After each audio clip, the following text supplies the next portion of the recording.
सीधा आपको गोरखपुर लिए चलते हैं और देखते हैं मुख्यमंत्री योगी आदित्यनाथ को। महंत राममिलन दास जी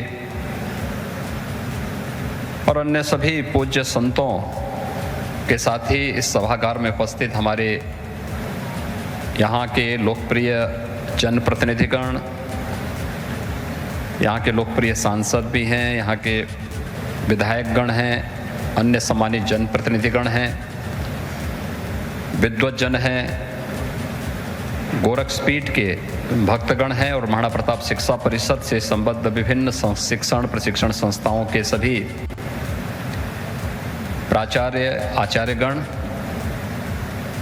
महाराणा प्रताप शिक्षा परिषद के पदाधिकारी अध्यक्ष प्रोफेसर यूपी सिंह जी और सभी उपस्थित छात्र छात्राएं, महंत दिग्विजयनाथ जी महाराज की 53वीं पुण्यतिथि पर महाराणा प्रताप शिक्षा परिषद और गोरखपीठ की ओर से पूज्य संतों की ओर से उन्हें विनम्र श्रद्धांजलि यहाँ पर अर्पित की गई। विगत एक सप्ताह से एक कार्यक्रम यहाँ पर चल रहे हैं। प्रातःकालीन सत्र में देश और समाज से जुड़ी हुई ज्वलंत समस्याओं को लेकर के एक समसामयिक संगोष्ठी का आयोजन विगत एक सप्ताह से यहाँ पर निरंतर चल रही थी और अपराह्न में यहाँ पर ज्ञान यज्ञ के रूप में श्री राम कथा का आयोजन का श्रवण करने का आनंद यहाँ के श्रद्धालु जनों को भी प्राप्त हो रहा है। आज सायंकालीन सत्र में साप्ताहिक श्री राम कथा ज्ञान यज्ञ का विराम भी होगा। विभिन्न जिन समसामयिक विषयों को लेकर के, जिन बातों को लेकर के महंत दिग्विजयनाथ जी महाराज ने, महंत अवैधनाथ जी महाराज ने, गोरखपीठ के पूज्य संतों ने अपना पूरा जीवन जिया था, उनका अनुसरण करते हुए देश समाज और लोक कल्याण के उन प्रकल्पों को आगे बढ़ाते हुए कितना हम आगे बढ़े हैं, कितना हमने कुछ किया है, इन्हीं सब बातों का आकलन करने और अपने पूज्य आचार्यों के प्रति कृतज्ञता ज्ञापित करने के लिए श्रद्धांजलि साप्ताहिक समारोह का एक कार्यक्रम गोरखपीठ में प्रतिवर्ष आयोजित होता है। सनातन हिंदू धर्म इस बारे में हमें हमेशा एक नई प्रेरणा प्रदान करता है। हमारे यहाँ जब हनुमान जी लंका में जा रहे होते हैं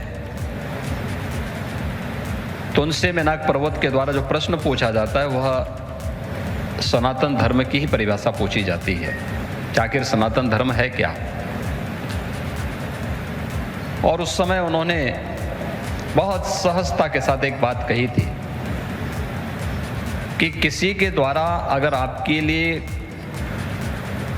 कोई आप पे कृपा की गई है तो उसके प्रति कृतज्ञता ज्ञापित करना ही कृते च प्रति कर्तव्यम ऐसा धर्म सनातन।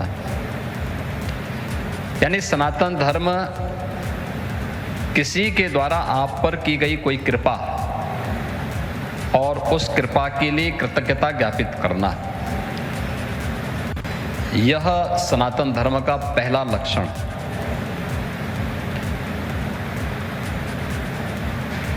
और मुझे लगता है इस बात को प्रत्येक सनातन धर्मावलंबी बहुत अच्छी तरीके से जानता है, समझता है। कोई जीव, कोई जंतु इस सृष्टि चक्र का, क्योंकि जीवन चक्र केवल मनुष्य से नहीं चलता है, जड़ और चेतन दोनों का जब बेहतर समन्वय होता है जब जीवन चक्र चलता है। जीवन चक्र को भी चलाने के लिए यहाँ पर वनस्पतियाँ भी हैं, हर जीव जंतु भी है। इन सब के महत्व को भी सनातन धर्म ने स्वीकार किया है। हम पृथ्वी सूक्त में जब संपूर्ण चराचर ब्रह्मांड की शांति की कामना करते हैं तो यह भी हमारी कृतज्ञता ज्ञापित करने का एक माध्यम है। इस सृष्टि की आदि शक्ति के प्रति कृतज्ञता ज्ञापित करने के लिए वर्ष में 2 बार हम नवरात्रि के अवसर पर सृष्टि की आदि शक्ति के प्रति कृतज्ञता ज्ञापित करते हैं और अपने पूर्वजों के प्रति कृतज्ञता ज्ञापित करने के लिए प्रतिवर्ष एक पूरा पक्ष 15 दिन का एक पूरा पक्ष ही पितृतर्पण के लिए हर सनातन धर्मावलंबी इसी पक्ष में उसे आयोजित करता है। यही तो हमारी सबसे बड़ी विशेषता है। पर्व और त्योहारों के प्रति जो लगाव हमारा है, ये भी कृतज्ञता ज्ञापित करने का एक माध्यम है। पूर्वजों के प्रति कृतज्ञता ज्ञापित करने के लिए पितृपक्ष को हम लोगों ने माध्यम बनाया। एक साथ सभी जुड़े हुए हैं और गोरक्षपीठ की परंपरा तो बड़ी अद्भुत परंपरा है। यहां पर इसी पितृपक्ष में तृतीया तिथि में ब्रह्मलीन महंत दिग्विजयनाथ जी महाराज ब्रह्मलीन होते हैं और चतुर्थी तिथि में महंत वैद्यनाथ जी महाराज ने अपनी इस लोक की लीला को समारोह करते हुए वे भी ब्रह्मलीन हुए थे। एक दूसरे से सभी कुछ जुड़ा हुआ है, यानी श्राद्ध कर्म के साथ साथ पुण्य तिथि का आयोजन उनकी पुण्य स्मृति के साथ स्वतः ही जुड़ जाता है। और इस अवसर पर गोरक्षपीठ या उससे संबद्ध संस्थाएं श्रद्धांजलि देने का कार्यक्रम किस रूप में आयोजित करें, उन सभी मुद्दों, उन्हीं मूल्यों, उन्हीं आदर्शों को ध्यान में रख करके जिनके लिए उन्होंने जीवन जिया था, धर्म के लिए, समाज के लिए, राष्ट्र के लिए। कोई भी समाज तब तक शक्तिशाली नहीं हो सकता, सामर्थ्यवान नहीं हो सकता, जब तक उनके लिए उत्तम शिक्षा न हो।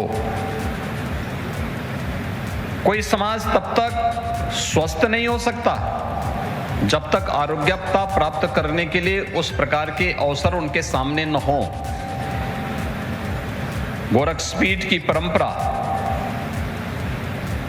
सनातन धर्म के मूल्यों और आदर्शों के प्रति तो सदैव समर्पित भाव के साथ कार्य करती रही है। इसके साथ ही शिक्षा के क्षेत्र में, स्वास्थ्य के क्षेत्र में, सेवा के विभिन्न प्रकल्पों को साथ में लेकर के लोक कल्याण के इन कार्यक्रमों के साथ निरंतर जुड़ी रही है। महंत 1857 के प्रथम स्वातंत्र समर के समय गोरक्षपीठ में महंत गोपालनाथ जी गोरक्षपीठाधीश्वर हुआ करते थे। ब्रिटिशर ने उन्हें इसलिए गिरफ्तार किया क्योंकि प्रथम स्वातंत्र समर में जो क्रांतिकारी यहाँ पर देश की आजादी के लिए उस समय नेतृत्व प्रदान कर रहे थे, महंत गोपालनाथ जी पे आरोप लगा कि ये उन क्रांतिकारियों को प्रश्रय देते हैं। उससे भी पहले जब भी आवश्यकता पड़ी, हमारे पूज्य संतों की परंपरा ने, वे किसी भी मत पंथ संप्रदाय से जुड़े हुए हों, पूरे देश के अंदर सनातन धर्म की रक्षा करने के लिए हमेशा बढ़ चढ़ करके भाग लिया। देश के अंदर अखाड़ों की परंपरा इसी बात का प्रतिनिधित्व करती है। अभी आपने देखा होगा जोना अखाड़ा के महंत जी आए थे नारायणगिरी जी। आज देश शांति काल में है तो वे खा पी करके खूब मोटे ताजे हो गए हैं, क्योंकि अब अखाड़ों में जाने की आवश्यकता नहीं है।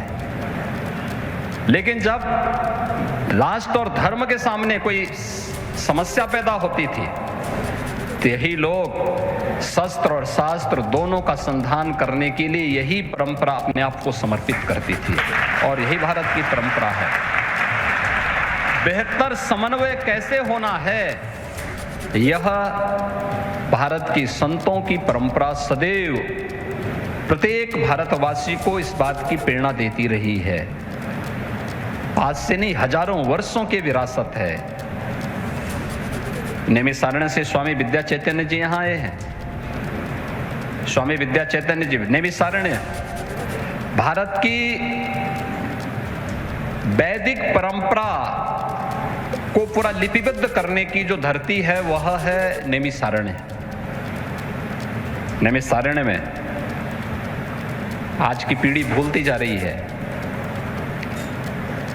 लेकिन इन परंपराओं को पुनर्स्थापित करना, ज्ञान की उस परंपरा के साथ जुड़ना, ये हम सबका सौभाग्य है, पूरे देशवासियों का सौभाग्य है कि जब कोरोना जैसी महामारी से देश को बचाने के बाद पूरी दुनिया कोरोना से त्रस्त थी, उस कालखंड में आपने देखा होगा कि कैसे भारत के अंदर एक राष्ट्रीय शिक्षा नीति प्रधानमंत्री मोदी जी ने घोषित की। राष्ट्रीय शिक्षा नीति क्या है? राष्ट्रीय शिक्षा नीति हमें सैद्धांतिक और व्यावहारिक ज्ञान के साथ साथ तकनीकी ज्ञान में सक्षम बनाने के लिए वर्तमान पीढ़ी को आगे बढ़ाने का एक बहुत अच्छा व्यावहारिक माध्यम बनने जा रही है। जो वास्तव में पहले गुरुकुल की परंपरा थी, उसका आधुनिक स्वरूप राष्ट्रीय शिक्षा नीति के रूप में आज देश के सामने आने जा रही है। और इस दिशा से हर शिक्षण संस्थाओं को इस दिशा में आगे बढ़ना। हम फेल क्यों हुए? बहुत सारे मामलों में क्यों हमारी ट्रेडिशनल जो चिकित्सा पद्धति है ये क्यों पिछड़ गई? आयुर्वेद क्यों पिछड़ गया? आयुर्वेद की ताकत को कोरोना कालखंड में पूरी दुनिया ने स्वीकारा, आयुष की ताकत को सबने स्वीकारा। 21 जून की तिथि विश्व योग दिवस के रूप में प्रधानमंत्री मोदी जी के कारण वैश्विक मंच पर मान्यता प्राप्त होती है। आज देखते ही देखते दुनिया के 250 देश योग के साथ जुड़ते हुए दिखाई देते हैं। यह है भारत का गौरव। कुंभ हजारों वर्षों से होता था। लोग कुंभ का मतलब मानते थे भगदड़, अव्यवस्था, अराजकता, अव्यवस्था, गंदगी। लेकिन 2019 में कुंभ ने एक नया मानक तय किया। स्वच्छता, सुव्यवस्था और सुरक्षा का जो एक नया मानक गढ़ा, उसने दुनिया के सामने कुंभ की एक नई तस्वीर प्रस्तुत की और वैश्विक मंच पर भारत के कुंभ की परंपरा को मानवता की अमूर्त सांस्कृतिक धरोहर के रूप में उसको मान्यता प्राप्त होती है।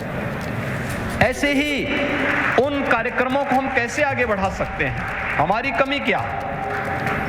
हमारी कमी है हम अपने आसपास घटित होने वाली घटना का मूल्यांकन करने का प्रयास नहीं करते।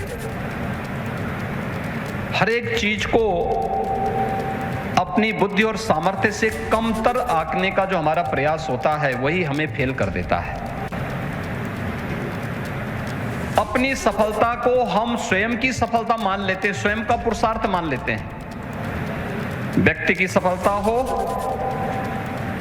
या संस्था की सफलता, वह किसी एक व्यक्ति की नहीं होती है, एक सामूहिकता का प्रयास होता है।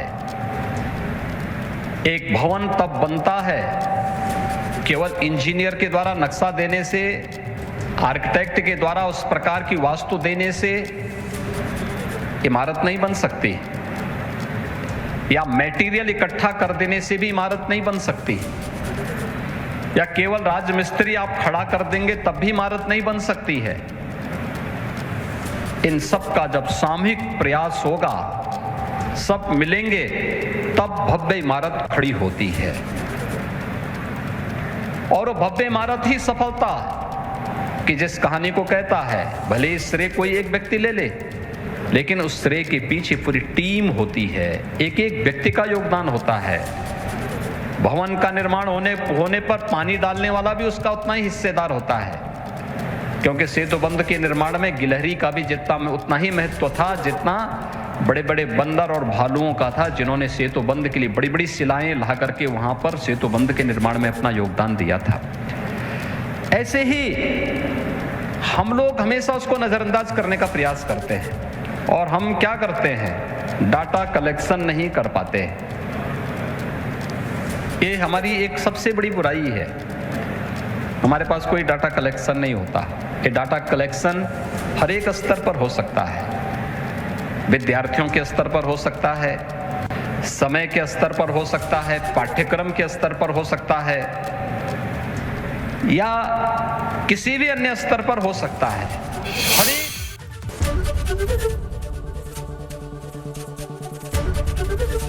एबीपी गंगा, खबर आपकी, जुबान आपकी।